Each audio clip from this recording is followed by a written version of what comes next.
Okay, well, fortunately, I noticed that Ben was on before me, and normally nicks all of what I'm going to present. So actually, I've changed what I was going to present because he nicked most of my content. As guys already mentioned, I head up the BIM team here. On our website, there's sort of 6 areas relating to BIM. And one of the big things at BRE is for the first time this week, BRE.co.uk automatically goes through to the BIM page, and nobody else, BRE, nobody else has had that, so it's quite a big thing. But about BIM, we have lists to all the documentations that are part of the standards, so those sorts of things are there. We have our certifications for individuals and people I deal with. We have our training courses, both the UK and international.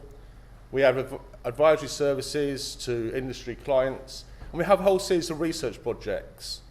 So Ben was talking about having multiple CDEs and things like this. Well, we completed a Clouds for Coordination, which was looking at multiple solutions hosted with object-based statuses. So people could only see the stuff that they had the appropriate status to see at an object level instead of file level. So we do a lot of futures work looking at stuff, products, templates, etc. And we also run Building Smart. So we provide the secretariat for Building Smart, and a lot of the meetings are hosted here.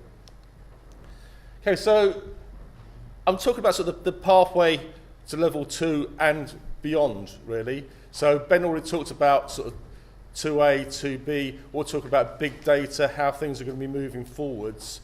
And I'm really talking about what we need to do to move to that environment. So this is where it all started off. Good old wedge. Mervyn was here yesterday. And we have this slope going up where we develop from CAD into 2D, 3D, and then we have the silo-based stuff, and then we move into integrated BIM. And you'll see down here you have this thing, models, objects, collaboration. Ben was talking a lot about the collaboration in terms of the CVE, and a lot of that has been looking at it as file-based, but actually the objects are quite key to that. And what I'm really going to talk about is objects and the standards and the requirements for those. We've had all of these documents in terms of the main levels, but there's also a whole series of other documents in terms of 8541, which are object standards, attribute standards, naming conventions, these sorts of things. But they really just provide a very basic bit of data in terms of what is needed on this stuff. So in terms of deliverables, I started off doing this, but traditionally for construction, the deliverables were just paper, generally done on the drawing board, tracing off, etc. Then we moved to CAD, but the deliverables were still paper. There was no change. It might have moved to a PDF, etc. And then we moved to BIM. And actually, for a lot of the BIM, it was the same deliverables, paper. And Ben mentioned within his presentation about this thing called COBE. Construction and Operations Building Information Exchange, or called blimey, it's Excel, as some people call it. So it's really just sets of tags in an Excel, which basically passes bits of data over. But COBE is only as good as the data you're getting out of the model. Okay? So rubbish in, rubbish out. So the focus has been on delivering COBE, but the focus actually needs to be on getting good object standards. So it actually doesn't matter how you exchange the information, you're going to get a decent flow from one system to another. Now, basic BIM object. So, anybody, what is that object? Who hasn't been in my previous presentation at EcoBuild? Okay, it looks like a piece of furniture, yeah? Bit of a clue, something from Autodesk. No? It's actually a curtain wall. Okay, so if you go into one of the standard curtain wall objects within Revit, change it through parameters, tweak a few bits of materials, you can make it look like almost anything. But this is the problem when you're trying to deliver structured information. If you haven't got the correct object types and you're not using the right categories or classifications of objects, when you extract that information, you're not going to get what you need for the asset and beyond. So that's what it normally looks like without me doing a few tweaks. Okay? And then we get things like this. Now, I will say Autodesk have sorted this problem out, but it was in the original issue, where you had walls called partitions 95, half hour, 1 hour, 2 hour. Those walls all had exactly the same plasterboard material. So how can you get 3 different performance levels from exactly the same materials just by changing the width of the cavity? When you actually look at the likes of Gyprock in terms of their requirements for different soundboards, fireboards, etc., okay, there is much more going on in terms of the data associated with objects to drive these sorts of things. So we have lots of issues in terms of data standards that we have on things that we need to deal with. Then we have sort of industry standards. Well, almost every vendor, supplier of BIM objects, that all has their own standards. Okay, some are very good. Unfortunately, they're all different. Okay, so then while we're trying to work together, we have major issues. We have levels of detail, and again, we have different definitions of these sorts of things. So UK, US, then within actually looking like 8541, you've actually got low, medium, high, you've got visualization levels of detail. And then you get into symbology. So the 8541 part 2 one for architectural symbology and other symbols. And again, they're all different. But just something very basic. A window, top hung or bottom hung? Hands up for top hung. Okay. BS 8541, part 2, hinged on the top. So obviously the rest of you are Australians because actually in their standard it's hinged on the bottom. Okay, so we have the same symbology, which means 2 different things depending on which country you're in. Now we have the same issue, but New Zealand actually uses the UK standard, so you can't even say we're going to split it around the equator. So, you know, they actually know this very well because it's a major problem for them, particularly on site. So understanding symbology in terms of where objects have come from and how we're using, again, is key to making good data exchanges. Naming conventions. Okay, so we get things like the top where you get brick wall, which are actually different thicknesses. Now, it depends on the authoring tool whether that's a problem or not. But if you actually put one object into another one and actually you're expecting the thickness to be consistent, that causes problems. Then you get other tools where you get variable thickness objects. So not all tools treat objects the same way, so there you get different issues depending on what tools they're brought forwards. And when you're taking that data forward into Kobe, IFC, etc., you then might get other issues relating to that. So again, you need to be consistent in terms of the way that you structure the namings of objects. And then you get things like special characters. One project I was working on as a developer, writing some maps to suck stuff out into CSV. I got all sorts of issues because actually I lost half the data because you had commas, alpha sans, special characters and that within the naming of objects, which certain software allows you to do. Okay, and others is very strict. Another of my favourites, a rectangle. So what do we call the 2 basic sides of a rectangle? Okay, everybody calls it something different. X, Y, A, B, Z, length, breadth, depth, width. We don't have a consistent way of naming things so that we can actually, you know, if we want to drive geometry, parametric built objects, we don't have some basic parameters we can pass to that to drive geometry. And then we get the user's version of it, those who can't spell it, those who use uppercase, lowercase, some softwares are case sensitive, and those who want to claim their own ownership of it. Okay, so we have all these other issues to deal with as well. So having standardized ways of delivering information is a real problem. And then we get the insertion points. So we want to swap one object for another. Okay, and you get the guy who wants to do it in the middle, and the guy who wants to do it in the bottom left. And then you get the other guy who chose it about 3.5 miles from actually where he wants to put it, because he used Newlyn as his base point for a site in London to create an object. Okay, well, I did have a project where I actually had a piece of furniture about 3.2 miles up in space. Okay, it was only by scheduling the XYZ we actually found out where it was, because there wasn't any view planes. Okay, so we have all these problems in terms of how we're dealing with model object standards. So we know we need to define these, we need to get down into the nitty-gritty detail, sort these things out so we can have decent information flow. So if we're going to move to this big data, Internet of Things, we can start driving these sorts of things. So we've already mentioned that one of the key changes in BIM Level 2 is this delivery of structured information through COBie. Okay, so within here, the naming of objects, actually this is this building here.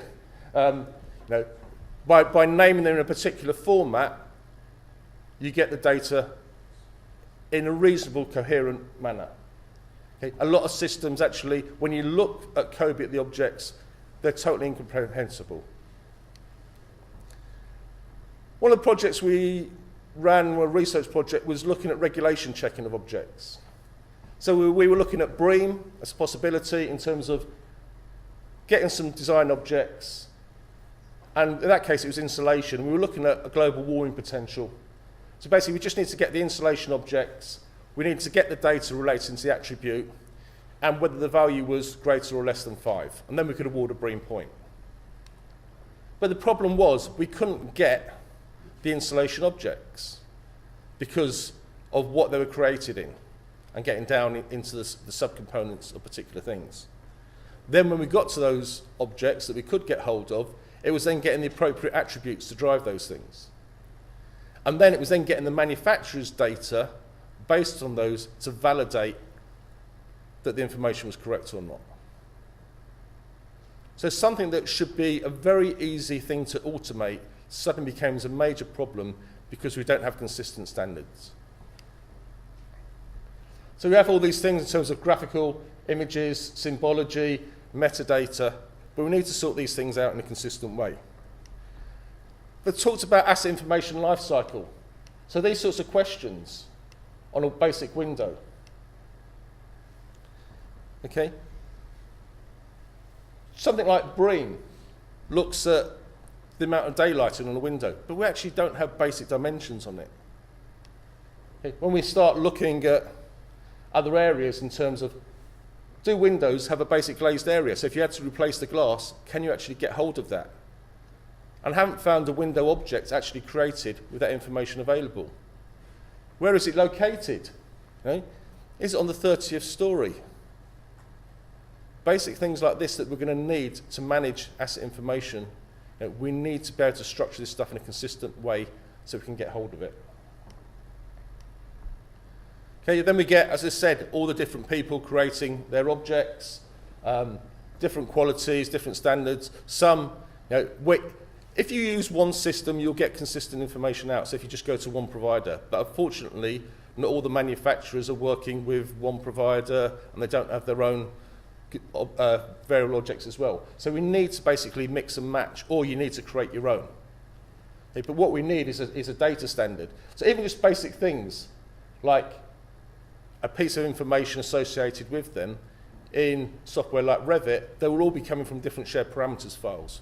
So when you schedule them out, you will not be getting one column, you'll be getting, like this situation, 4 columns.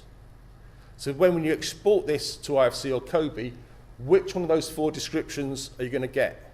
Because you're going to get 1 object with a description and 3 without it. Okay, so a major problem in terms of passing information downstream. And then you get the other problems where do you apply information at type level or do you apply it at instance level? So in certain scenarios, I was looking at ironmongery on a project, and we colour coordinated the ironmongery, the electrical sockets, light fittings, etc., based on the colour scheme from a room. So they needed to inherit the colours from the room. Some, you might have a whole project has a particular type, so you can have the material colour defined at type level. So different ways of dealing with it depending on the type of projects you're working on. So instance or type properties become a major issue in terms of how you're going to deal with these sorts of things. And then we get into the data validation, so how do you test and deal with all that, and the appropriate risks, etc. there. There's been work going on by SIBC defining things like PDTs, but they cause us problems because actually they don't give us a structured information, they just say this is the grouping of information we want.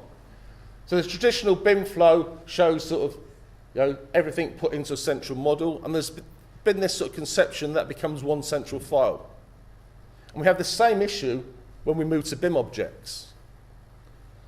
That everybody thinks, actually, we need to put every piece of data we can possibly think of onto that BIM object. And that is killing a lot of models. So what we actually need to think, again, is this federated approach, that the BIM object provides the links to where the other information is. So whether we're looking at performance criteria, which often isn't even captured or is lost as we move on through it, specification, all these other things. There's plenty of systems that deal with that we can just link to the BIM objects. So we really just need a series of hyperlinks to go and get the information that's required on that. Not killing our models with all this data that isn't required. So one of the things we've been working out at the BRE, and you can see it on our stand, is a templator. And all this does is provide a standard definition of things and attributes that can be associated with them. Just so that things like product data templates can be hosted on there, and there's a standard definition. And it's made accessible through a web API, so you can start linking into that and start having consistent data exchanges. And then manufacturers and that can use that, and others. Product data templates of what have been looked at initially, but things like we've been speaking to the Ordnance Survey. So how do you deal with site location data, the sort of stuff that ProMap and that were talking about yesterday? How do we do with smart city type data? Other asset data. There's lots of different groupings of things, zone data, region data, that we need to start bringing together and start thinking of in these sorts of things. So I won't go through the details of there if you're interested in with it, but we're using this to have a definition of things. It's going to help BRE in terms of a lot of their products, BREEAM, our Red Book, Green Book, how we define our own data standards and can provide services based on the back of that, and how we can certify products and deal with it there. But it will also help industry in terms of providing a standard definition of objects that everybody else can then use to map to. Okay, so quick pathway in terms of where we're going on things, how we're looking at not just where we are at level 2, but how we're moving forwards in terms of 2A, 2B, 3, future, big data, city stuff. And we've got a session at the end to talk about questions. Thank you very much.